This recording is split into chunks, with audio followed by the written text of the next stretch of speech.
저는 개인적으로 예배하고 결혼식 요 두 개는 재판받는 게 아니라 잔치하는 날이라고 생각을 하는 사람입니다.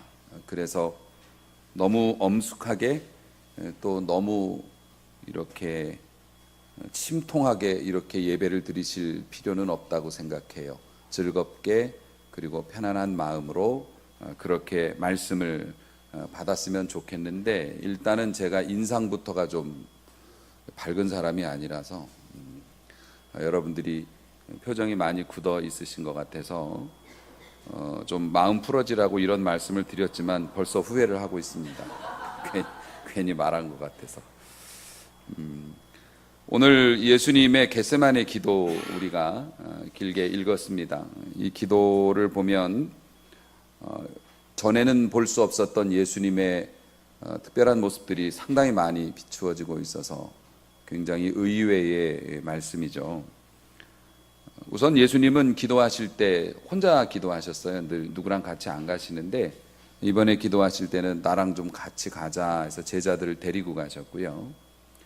또 하나는 고민하고 슬퍼하셨다 그랬어요. 사실 예수님이 고민하고 슬퍼한 모습을 보이신 적이 없거든요. 그런데 고민하고 슬퍼했는데 얼만큼 슬퍼했는지 속내를 말씀으로 하셨어요. 베드로에게 말씀하셔서 내가 고민하여 죽게 되었다. 매우 고민하여 죽게 되었다. 나 힘들어 죽을 것 같아. 이런 말씀을 베드로에게 하셨습니다. 상당히 의외의 모습이죠. 그리고 여기에 머물러 나와 함께 깨어서 기도 좀 했으면 좋겠다 하시면서 예수님이 기도하시는 내용도 공개가 돼 있죠. 그런데 그 내용이 뭡니까? 이거 안 하면 안 됩니까? 하는 말씀이세요. 일생을 하나님의 아들로 또 하나님으로서 그렇게 담대하게 그 자리까지 걸어오셨는데 이거 안 하면 안 됩니까? 라는 그런 두려운 마음을 가진 모습을 보였고요. 또 제자들에게 기도하다가 오셔서 자나 안 자나 보러 오신 것 같아요. 근데 자고 있어요. 그러니까 예수님 보통 그런 말씀 안 하시는데 나랑 1시간도 같이 깨어 있을 수 없더냐 하면서 이렇게 책망하는 말씀을, 약한 모습을 보이셨어요. 사실 다른 종교의 경전이나 이런 데에서는 자신들이 따르는 신에 대한 약한 모습이나 불리한 모습은 절대 기록되지 않죠. 그런데 성경에서 이렇게 자세하게 예수님의 인간성에 대해서, 인간 됨됨이를 묘사하고 있는 게 왜 그런고 하니, 예수님께서 십자가를 지시고 죽으신 그 사건은 퍼포먼스에서 끝난 게 아니었죠. 진짜 모든 인간의 죄와 고통과 이런 걸 다 짊어지고 벌받는 자리였기 때문에 예수님께서 받으실 벌이 크기도 했지만서도 사실 이런 고민조차도 우리의 고민이거든요. 우리가 늘 하는 얘기고 우리 고민이잖아요. 그것마저도 십자가로 가져가시기 위한 그 고통이셨죠. 십자가에 오르기 전부터 사실 이런 내용 가지고 완전한 인간으로서 고통을 받으셔야만 했기 때문에 이런 모습을 보이셨는데, 여기에서 예수님께서 갑자기 태도를 바꾸십니다. 그러면서 기도의 제목이 바뀌죠. 내가 이거를 꼭 마셔야만 하는 일이라면, 마시지 않고 지나갈 수 없는 일이라면 내 뜻은 있지만 아버지의 뜻대로 되기를 원합니다. 이렇게 태도를 이제 바꾸셔요. 바꾸신 다음에 제자들에게 와서 말씀하시죠. 일어나라, 함께 가자. 이렇게 말씀하시면서 당당하게 십자가 앞으로 걸어 들어가는 그런 모습을 우리가 봅니다. 사실 우리 진실하게 하나님을 믿고 좀 신앙생활을 규모 있게 하시려고 하는, 진지한 신앙생활을 하시는 분들이 제일 많이 고민하는 게, 일평생 고민하는 주제가 뭐냐면 하나님의 뜻이 뭘까? 하나님의 뜻이 어디에 있을까? 사실 그게 우리의 가장 진지한 고민거리죠. 하나님께서 분명하게 말씀해 주셨으면 좋겠는데 잘 말씀을 안 해 주셔서 이 직장이 좋을까 저 직장이, 하긴 요즘에는 그런 고민도 없어요. 어디 감히 직장을 놓고 골라요? 오라는 대로 얼른 가야지. 그만큼 직업 구하기도 어렵습니다마는 뭐 이 교회가 좋을까, 저 교회가 좋을까, 이 건물이 좋을까, 저 건물이 좋을까, 항상 그렇게 고민하면서 큰 문제일수록 하나님께서 딱 가르쳐 주시면 참 좋겠는데, 그런데 이상하게 다른 사람은 잘 들었다는데 나만 못 듣는 것 같아. 그래서 하나님의 뜻을 선명하게 알기가 굉장히 어려워요. 사실 우리가 하나님이 진짜 원하시는 게 뭘까라는 고민 자체가 위대한 고민이긴 해요. 왜냐하면 우리가 이전에는 하나님을 알지 못했을 때는 어떤 게 나한테 제일 유익할까, 유리할까에 대해서 생각했지 하나님은 안중에 없었거든요. 그런데 하나님이 정해주시는 곳이 좋을 텐데 라고 고민하는 것 자체가 벌써 뒤집어진 거거든요. 역사관이. 자신의 생각이 뒤집어진 거예요. 그전에는 나의 유익이 먼저였는데 이제는 하나님을 신경 쓰기 시작했으니까.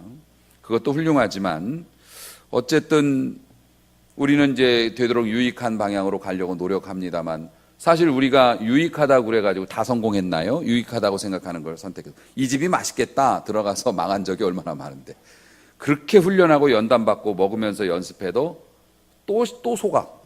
이 집은 맛있겠지 가서 또 속고. 사실 우리들이 유익하다고 생각한 것이 완전히 유익한 것만도 아니죠. 가령 우리가 피곤하면 의자에 앉고 싶어 하는데요, 푹신한 소파에 앉기를 다 원하죠. 딱딱한 나무 의자보단. 하지만 푹신한 소파는 우선 앉기는 편해도 나중에 허리에는 굉장히 무리가 가지 않습니까? 그래서 우리가 유익하다고 선택한 것들이 끝까지 유익하지 않은 경우도 많이 있고요. 또 어떤 경우에는 입에 쓰지만 몸에 좋은 게 있고, 또 입에 맞는데 몸에 안 좋은 것도 있어서 우리가 유익하다고 하는 기준으로 판단해서 선택한 것도 끝까지 우리에게 유익을 주지도 못하니까 우리는 그래서 하나님의 뜻을 자꾸 구하죠. 왜냐하면 하나님의 뜻대로 가는 거는 오래 가고 훌륭하고 뒤탈이 없거든요. 할렐루야. 저희들이 쓰는 단어로 이렇게 표현해서 좀 그렇게 들려집니다만은, 사실 하나님의 뜻대로 행해서 뭔가를 하게 되면은 결과에 상관없이 우리는 당당할 수 있고 행복할 수 있고 뿌듯할 수 있어요. 그리고 대개 하나님이 보시는 시선은 우리가 보는 것과 달리 전체를 다 보시기 때문에 나중에 지내놓고 보면 하나님 뜻이라고 생각하고 선택해서 고생 많이 하고 혼났는데 더 시간이 지나서 보니 그게 맞았네, 그게 유익했네, 그게 없었더라면 오늘의 이 복을 받을 수 없었겠네 라고 생각을 하는 경우가 많이 있으니까, 하나님의 뜻이 알려지고 또 우리가 그것을 아는 것은 그만큼 중요한데, 그래서 고민이 뭐냐면 그런데 하나님의 뜻을 제대로 알기가 어렵다는 거예요. 그래서 저는 오늘 하나님의 음성을 듣는 법이라는 주제로 여러분에게 말씀을 증거하려고 하는데, 사실 그걸 뒤집어서 얘기하면 하나님께서 자신의 뜻을 나타내시는 법이라고 말할 수 있겠죠. 여러분, 하나님께서는 여러 가지 채널로 우리에게 말씀하세요. 대표적인 것으로 보면 기도죠. 옛날 사람들은 기도하면서 소리를 들었대요. 하나님의 음성을. 사도 바울 같은 경우에도 부름 받을 때 하나님의 우리 주님의 큰 음성을 들었죠. 사울아 사울아 네가 어찌하여 나를 핍박하느냐. 주여 뉘시오니까 나는 네가 핍박하는 예수다. 이 소리를 딱 들으니까 할 말이 없는 거죠. 사도 바울은 거길로 그냥 게임이 끝난 겁니다. 그 길로는 주의 종이 되어서 주님을 위해서 그렇게. 그런데 신기한 건 뭐냐면 사도 바울은 천둥소리 같은 주님의 음성을 들었지만 동행했던 일행들은 못 들었거든요. 이게 신적인 음성들. 옛날에 선지자들이나 제사장들은 그렇게 귀로 들리는 음성을 들었대요. 그런데 혹시 여러분 기도하시면서 하나님께서 크게 말씀하시는 음성을 소리로 들으신 적이 있으신가요? 괜찮아요. 말씀해 보셔도 돼요. 근데 저는 솔직히 한 번도 못 들었어요. 크게 귀로 말씀하시는 거를 못 들었어요. 제가 고등학교 때 한참 믿음 생활 시작했을 때 기도원에 가서 여기 아무도 없으니까 한 번만 저에게 말씀해 주시면 일평생 제가 열심히 하겠노라고 그렇게 애걸복걸 했는데도 안 들려주셨어요. 사실 듣고 믿으면 조금 약한 거 아니에요? 못 듣고도 그렇게 열심히 섬겨야지 잘하는 거지. 지금이야 그런 생각하는데 그때는 엄청 서운해가지고요. 그랬었어요. 하나님이 귀로 이렇게 말씀해 주시는 게 분명히 존재해요. 제가 못 들었다고 해서, 여러분이 못 들었다고 해서 그걸 들었다는 사람을 이단이라고 그러면 안 돼요. 왜냐하면 내가 못 들었지만 성경에는 분명히 그런 일들이 있었기 때문에 지금도 말씀하실 수는 있어요. 그런데 요즘에는 그렇게 말씀하시는 게 거의 드문 시대라고들 해요. 왜 그럴까? 하나는 예전에 선지자들이 하나님의 음성을 다이렉트로 이렇게 귀로 듣고 그럴 때는 성경이 없을 때였어요. 그리고 성령이 함께 하시지도 않을 때였잖아요. 그러니까 하나님께서 직접 나 하나님인데 하면서 딱 말씀을 해주셔야 이 확신을 가지고 일할 수 있었고요. 지금은 굉장히 방대한 하나님의 해석되어진 말씀을 가지고 있고 또 그 말씀을 우리가 하나님의 말씀으로 받아들일 수 있도록 성령이 우리에게 오셔서 우리 안에 내주 안에 거하고 계시기 때문에 굳이 그렇게 귀에다 대고 말씀 안 하셔도 하나님의 말씀이 있고 또 그러니까 그렇게 직접 귀에다 대고 말씀 안 하신다고들 해요. 그런데 사실 조금 더 솔직한 고백으로 하면 우리가 왜 귀로 못 듣느냐면은 귀가 멀은 거죠. 우리의 영성이 그만큼 떨어져 있기 때문이라고 보는 게 더 솔직한 고백인 것 같아요. 요즘에 기도원들은 상시 집회라는 게 거의 없습니다. 저희 교단에 속해 있는 기도원이 갈멜산 기도원, 안양에 있는 갈멜산 기도원인데 거기는 그래도 지금도 상시 집회가 있어요. 그런데 옛날에 한월산 기도원이나 이런데 웬만한 기도원들 가면은 항상 매일매일 예배가 있고요. 항상 집회가 있었어요. 요즘에는 그런 기도원 진짜 손가락에 꼽을 정도예요. 대형 기도원들 아니면은 거기에 목사님을 모시고 이렇게 할 수가 없어요. 성도들이 기도하러 오지 않아요. 여러분 기억하십니까? 옛날 여의도 광장에서 100만 명씩 모여가지고서 비닐 뒤집어 쓰고 요즘에 그런 집회 할 수 없어요. 여의도 광장이 없어져서가 아니라 할 수 없어요. 오지 않아요. 요즘에 기도원들마다 다 비어 있고 기도원들 그저 수련회 하는 장소로 방 빌려주고 또 목사님들 개인 기도하시는데 숙박하는 시설로 사용되지 기도하는 사람이 없어진 시대예요. 여러분 우리들만 해도 마찬가지예요. 여러분 우리 인생이 캄캄한 밤길이고 그것을 운전해서 그것을 헤쳐나가는 우리들이라고 생각할 때 주의 말씀은 내 발의 등이요 내 길의 빛입니다 라고 하잖아요. 하나님의 말씀은 어두운 밤길을 험한 길을 인생길을 운전해가는 우리 같은 사람에게는 헤드라이트와 같은 건데요. 헤드라이트를 껐다 켰다 한다고요. 일주일 운행하면서 헤드라이트 1시간 켜고 일주일 운행이 될까요? 험한 굽이굽이 고갯길 가면서 켜서 보고 여기 그리고 끄고 운전하고 가나요? 그럴 수 없는데 그렇게 산다고요. 겁도 없이 우리가. 아마 여기 계신 분들 중에 여러 가지 형편도 있을 수 있겠지만 일주일에 딱 1시간 예배 2시간 드리는 분들이 적지 않으실 거라고 생각해요. 그리고 개인적으로 집에서 따로 기도의 시간을 갖거나 말씀을 펴서 묵상하는 프로그램 속에 있지 않는 한은 그런 일이 드물 거라고 저는 생각해요.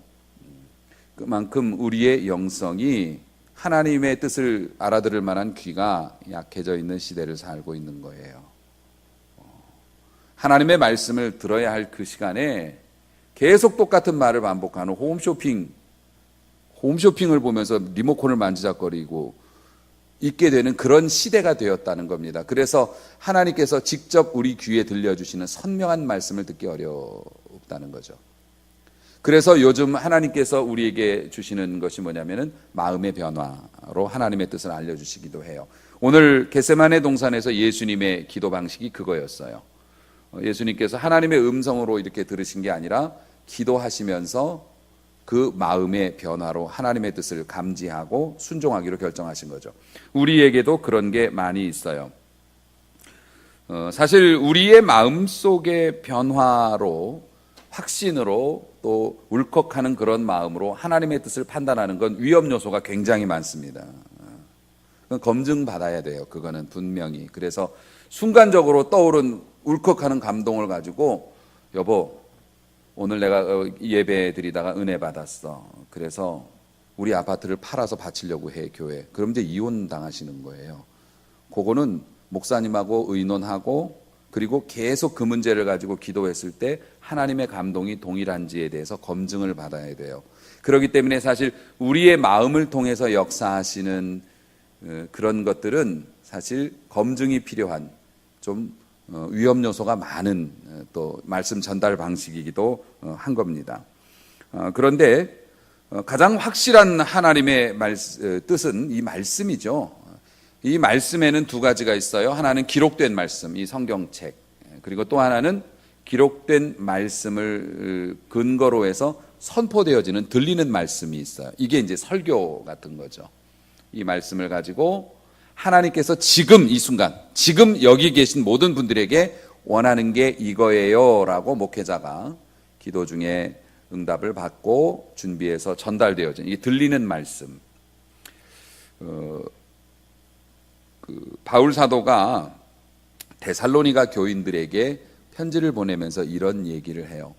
우리가 당신들을 향해서 감사를 하는데 끊임없이 감사가 나오지 않을 수가 없습니다. 이렇게 고백을 해요. 우리가 하나님께 끊임없이 감사함은 데살로니가 성도 여러분, 좋은 나무 교회 성도 여러분, 여러분을 생각할 때마다 제가 감사가 끊어질 수가 없어요. 계속 감사가 나와요. 왜냐하면 너희가 우리에게 들은 바 하나님의 말씀을 받을 때, 요거 이제 들려지는 하나님의 말씀이죠.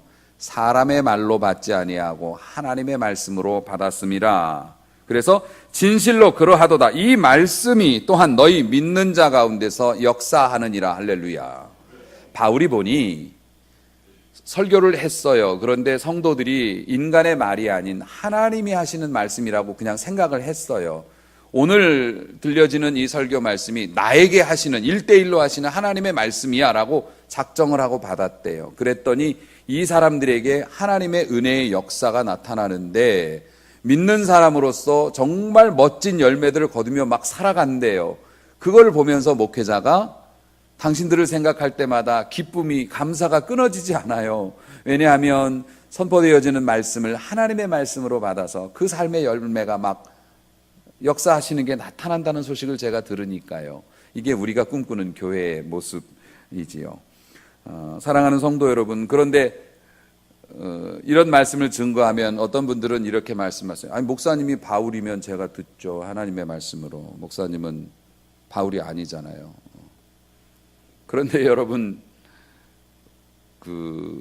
그럼 바울은 그런 소리 안 들었을 것 같으세요? 바울이 설교하고 그럴 때 베드로가 설교했으면은 내가 들었겠지만은, 예수님이 설교하는 거라면 내가 들었겠지만, 바울 당신은 뭔데, 사도인지 아닌지도 잘 모르는데, 그런 소리 들었고요. 예수님은 그런 소리 안 들은 줄 아세요? 예수님 말씀 증거하실 때마다 예레미야 같은 유명한 선지자가 말하면 내가 듣겠지만, 너는 갈릴리에서 온 그런 소리 들으셨어요. 그렇기 때문에 사실 목사님이 좀 믿었지 않아서 하나님의 말씀이 아닌 것 같아요 라고 하는 거는, 그거는 좋은 얘기는 아닌 것 같아요. 그거는 하나님의 말씀을 듣고 싶지 않아요 라고 생각하는 것의 표현일 뿐이겠죠.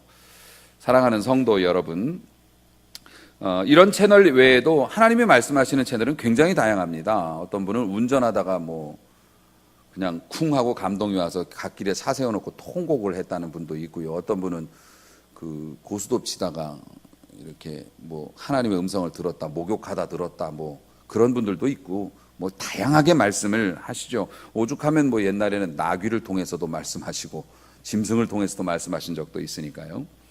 그런데 여러분, 사실 우리가 하나님의 뜻을 찾기 원하고 정말 심각하게 하나님의 뜻이 뭔지를 고민하기를 원한다면, 교만한 말씀인 것 같기는 하지만은 여러분이 이 성전에서 24시간 머물면서 기도하면 하나님의 뜻이 뭔지 분명히 알 수 있을 것 같아요.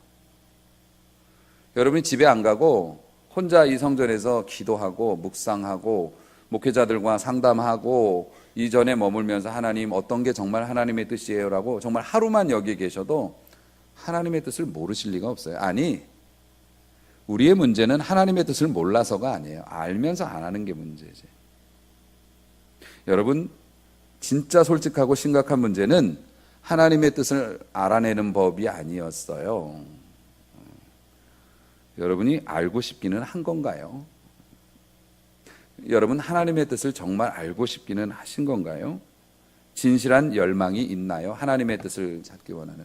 어쩌면 답은 이미 정해져 있고 나의 뜻과 같은 하나님의 뜻을 찾기를 원하는 건 아닌가요? 내가 내려놓은 결론을 지지해주는 하나님의 음성을 듣기 원하는 건 아닌가요? 혹은 그런 목회자를 만나거나 그런 교회를 찾거나 그런 거는 아닌가요? 여러분, 하나님의 음성을 지금 귀로 막 이렇게 천둥소리처럼 안 들려주시는 거에 감사하셔야 돼요. 하나님의 음성을 듣는 일은 매우 위험한 일이라고 했어요.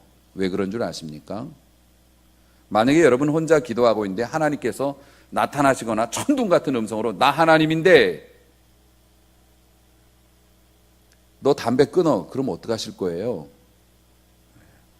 나는 내 삶에서 내려놓을 수 없는 것들, 내 삶에서 이런저런 변명을 대면서 포기하지 않는 그런 것들에 대해서 내가 하나님인데 너는 선교사 나가야 돼. 이렇게 말씀하시면 어떡할 거예요?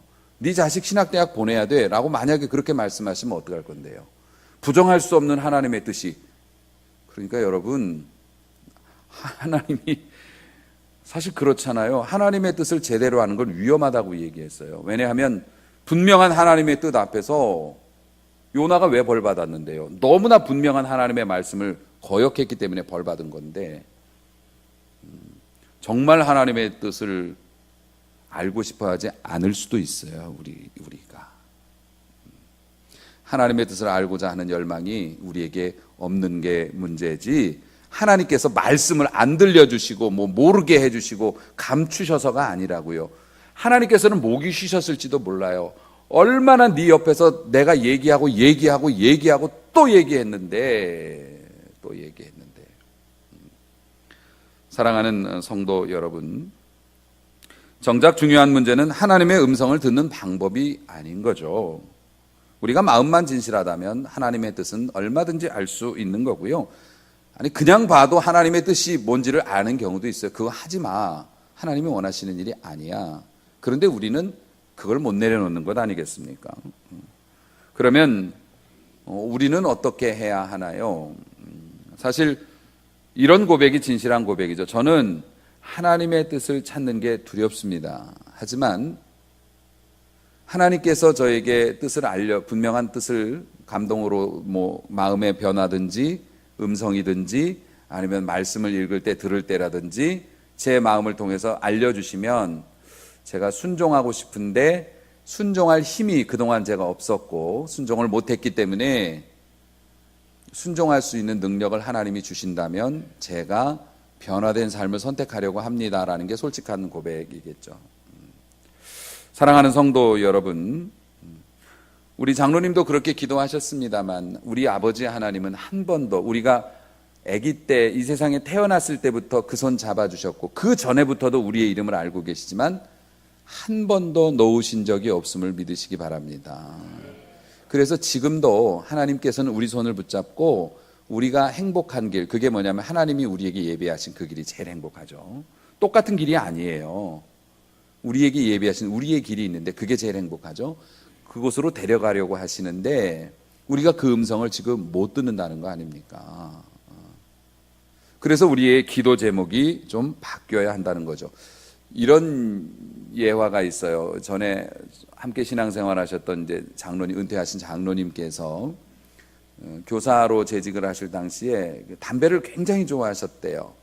그런데 이제 신앙생활을 시작하면서 신앙생활이 어느 정도 이렇게 했는데도 이걸 못 내려놓으신 거죠. 그러니까 늘 이게 걸림돌이고 죄송하고 그런데 이걸 놓고 싶지는 않고 그것이 없는 세상을 꿈꿀 수 없었대요. 내가 담배를 피지 않는 내 미래의 모습이 생각이 안 나고 나는 내려놓고 싶지 않았다는 거죠. 그런데 우리 그 장로님께서 이제 집사 시절에 기도를 했다는 거죠. 하나님, 이거를 끊어야 되는 게 하나님의 뜻이라는 것도 알겠고, 그런데 제가 그럴 마음도 안 생기고 능력도 없어서 하나님께 도움을 구합니다. 하나님, 제가 끊을 수 있는 힘을 주세요라고 기도를 했는데, 어느 날부터 어느 순간부터 이게 흡연을 하려고 시도를 할 때마다 구역질이 나더라는 거죠. 막 속이 뒤집어지고 도저히 입에 댈 수가 없더라는 겁니다. 그런데 그분이 그걸 기도응답으로 못 받은 거예요. 기도응답이라는 생각을 안 하고 병원을 갔대요. 내가 속이 위가 뭐 나쁜가? 속이 안 좋아서 안 그렇겠습니까? 그전에는 그렇게 맛있던 것이 생각만 해도 속이 뒤집어지니까 병원을 한 2번 갔다 오고서 깨달았대요. 본인이 그걸 위해 기도했었다는 것을. 여러분, 하나님께서는 우리의 체질을 아시고 연약함을 아세요. 그렇기 때문에 우리가 하나님의 뜻에 순종하겠습니다 말하면서도 거짓말하는 거 아신다고요. 너 뜻은 좋은데 네가 그걸 할 힘은 없는 것 같은데. 그런데도 여러분, 우리가 자식에게 그러하듯이 아버지의 마음은 자식이 엄마, 저희 아들도 지금 아직 못 사줬는데요, 저한테 헬리콥터 사준다 그랬어요. 아빠는 헬리콥터 사주고 엄마는 좋은 자동차 사주고 막 그랬어요. 근데 아직은 못 사줬고 앞으로 당분간도 좀 쉽지는 않을 것 같아요. 근데 기분이 너무 좋아요. 네가 능력이 없는 건 알아. 근데 너가 엄마 아빠에 대해서 그런 마음을 가지고 있구나. 그리고 도와주고 싶죠. 하지만 저는 무능한 아버지일 뿐인데 우리 하나님은 전능하신 아버지시죠. 할렐루야.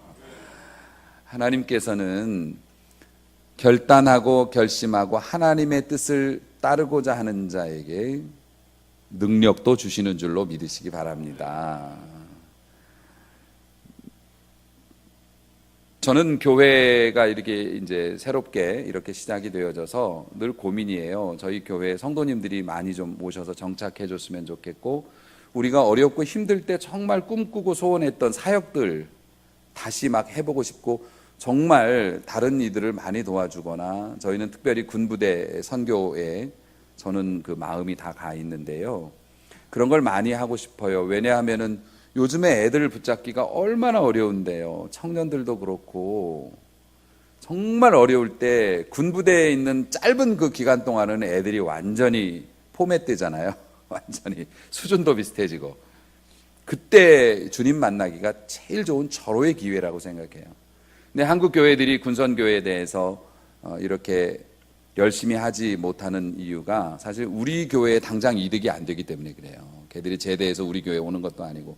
하지만 교회는 제일 교회가 하나님께 칭찬받을 일은 세례를 얼마나 많이 주느냐 하거든요.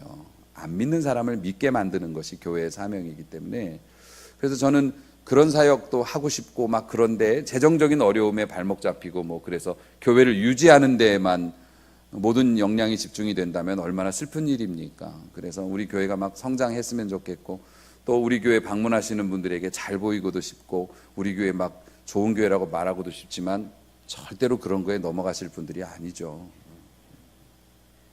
그런데 저는 그렇게 확신해요. 하나님께서 필요한 일꾼들에게는 필요한 은혜를 주시고 이곳에서 함께 사역할 수 있는 기회를 주실 거라고 저는 믿어요.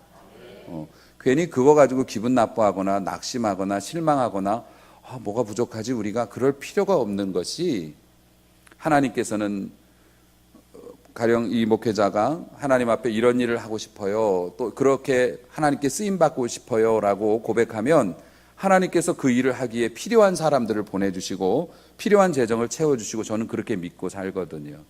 그렇기 때문에 우리가 하나님 앞에서 무엇을 할 것인지, 하나님이 우리에게 지금 원하는 게 뭔지를 발견하는 게 중요하지, 사람 갖춰주면 뭘 할게요, 이거 주시면 뭘 할게요는 사실 의미가 없는 얘기예요. 여러분, 우리 교회가 부흥하는 것이 저나 여러분이 훌륭해서가 아니에요. 하나님이 필요하시니까 해주시는 거예요. 여러분이 사업을 열어가지고 여러분의 사업이 잘 될 때도 잘 되는 이유도 있겠지만 그냥 잘 될 때도 있어요. 하나님께서 필요하시면 주시는 거예요. 주시기도 하고 거두시기도 하시는 분이 하나님이세요. 그러니까 중요한 건 뭐냐면 현실에 집중해가지고 막 이러지 말고 하나님과의 관계가 더 중요하고 하나님의 뜻을 아는 게 더 중요하고요. 필요하면 산을 들어 바다에 빠지우라 해도 그게 되는 것이 하나님의 나라의 역사이기 때문에 여러분도 여러분의 삶에서, 저는 그렇게 목회를 합니다만, 여러분도 여러분의 삶에서 필요한 것이 있으시다면 마음껏 구하세요. 주의 뜻대로. 주님이 가르쳐 주시는 게 있으면 이게 없는데 저게 부족한데, 아니요, 하나님께 구하세요. 능력과 필요한 것들을 채워 주실 줄로 믿으시기 바랍니다. 여러분의 의지와 결단이 부족하면 하나님께서 비상 방법을 써서 구역질나게 해서라도 그걸 완성시키시고요. 여러분의 자녀의 문제든 어떤 문제든 간에 하나님이 원하시는 방향이 이것인데 어긋나고 있어요. 여러분 기도하고 힘달라고 구해보세요. 정말 하나님의 뜻을 따르기 원합니다 라고 말씀하시면 허락하실 뿐만 아니라 그것을 따르기 위해 필요한 것들도 채워주시는 우리 아버지이신 줄로 믿으시기 바랍니다. 그것이 신앙생활 아니겠습니까? 왜 남이 먹다 버린 것만, 남이 받았던 은혜만, 아니 남이 누렸던 것만, 그것도 몇십 년 전에 받았던, 왜 그것만 바라보고 나는 그렇게 왜 못 되나 그럽니까? 오늘 하나님이 주시는 따끈한 은혜가 있고요, 오늘 하나님이 주시는 신선한 은혜가 있고 축복이 있는데요, 푸른 초장입니다. 할렐루야. 주님의 뜻을 알고 주님의 뜻을 따르기 원합니다라는 결단하세요. 우리 주님께서 아버지의 뜻대로 되기를 원합니다라고 결단하실 때 십자가의 모진 고통을 이겨낼 수 있는 능력까지 함께 받으신 것 아니겠습니까? 할렐루야. 그러므로 오늘도 하나님의 뜻을 아는 것도 중요하지만 그 뜻대로 살아가기를 결단하는 그 열망이 오늘 우리에게 있기를 원합니다. 그것이 지금 이 자리에 앉은 여러분을 향한 하나님의 뜻이고요, 그 뜻을 잘 믿음으로 받아들이시고 순종하셔서 푸른 초장에서 쉴만한 물가에서 행복한 샬롬의 노래를 부르는 우리 사랑하는 성도들이 되시기를 주님의 이름으로 축원합니다.